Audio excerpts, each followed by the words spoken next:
আসসালামু আলাইকুম, কেমন আছেন সবাই? ছবি দেখে নিশ্চয়ই বুঝতে পারছেন আজকে আমি কিসের রান্নার রেসিপি নিয়ে এসেছি। হ্যাঁ, আমি আজকে ফেলুদার রান্নার রেসিপি নিয়ে এসেছি। হাতের কাছে যে কোনো ফ্রুটস দিয়ে আপনি এটা তৈরি করে নিতে পারবেন। আমি এই ফ্রুটসগুলো নিয়েছি এবং সাথে নিয়েছি একটি ম্যাঙ্গো আইসক্রিম।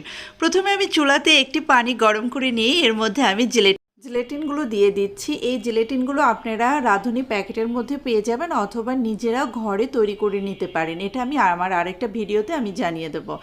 আচ্ছা, এরপরে আমি এটা গরম হয়ে গেলে একটি পাত্রে আমি এটা ঢেলে নিলাম। ঠিক একইভাবে আমি অরেঞ্জ ফ্লেভারটাও একটা পাত্রে গরম পানি দিয়ে গরম করে ঢেলে নিলাম এবং এটাকে আমি একটা ছুরির সাহায্যে সুন্দর করে এভাবে কেটে নিলাম। দেখেন এটা কি সুন্দরভাবে উঠে আসছে।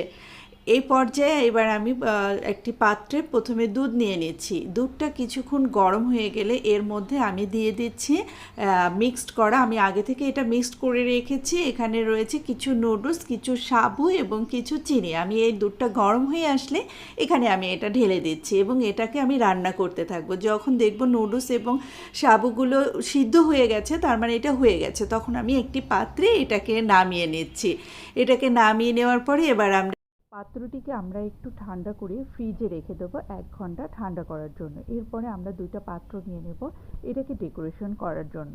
আপনারা আপনাদের মতো করে ডেকোরেশন করতে পারেন হাতের কাছে থাকা যে কোনো ফ্রুটস দিয়ে। আমি এখানে নিয়ে নিয়েছি কিছু বেদানা, কিছু কলা এবং কিছু আপেল কুচি এবং কিছু আঙ্গুর। এগুলোকে আমি এভাবে কুচি করে কেটে নিয়েছি। আপনারা আপনাদের মতো করে সুবিধা মতো করে কুচি করে কেটে নেবেন এবং ধাপে ধাপে আপনাদের প্রয়োজন মতো যেটার পরে যেটা আপনাদের কাছে ভালো লাগে আপনারা সেভাবেই ধাপে ধাপে সাজিয়ে নিতে পারেন। আমি আমার মতো করে ধাপে ধাপে সাজিয়ে নিয়েছি। ফ্রুটসগুলো এর মধ্যে দেওয়ার পরে আমি এবার এখানে দিয়ে দেব যে অরেঞ্জ কালারের যে জেলেটিনটা বানিয়ে রেখেছিলাম সেই জেলেটিনটার কিছু অংশ আমি 2টা পাত্রে দিয়ে দিচ্ছি। এরপরে আমি এখানে অ্যাড করব ম্যাঙ্গো আইসক্রিম। ম্যাঙ্গো আইসক্রিমটা দেখতে যেমন সুন্দর লাগছে তেমন খেতেও অনেক মজা লাগে। এটা দেওয়ার কারণে এটার চেহারাটা অনেকটা পরিবর্তন হয়ে গেছে এবং দেখতেও অনেকটা সুন্দর লাগছে। এই পর্যায়ে আমি আবার সেই বানিয়ে রাখা ডেজার্টটা আবার কিছুটা অ্যাড করব। আপনারা আপনাদের প্রয়োজন মতো করে অ্যাড করবেন, এখানে কম বেশি দিয়ে নিতে পারবেন। এই গরমে এরকম যদি একটা ডেজার্ট হয় তাহলে আর কি লাগে। বাইরে থেকে এসে যদি এরকম একটা ডেজার্ট খাওয়া যায় তাহলে খুব শান্তি।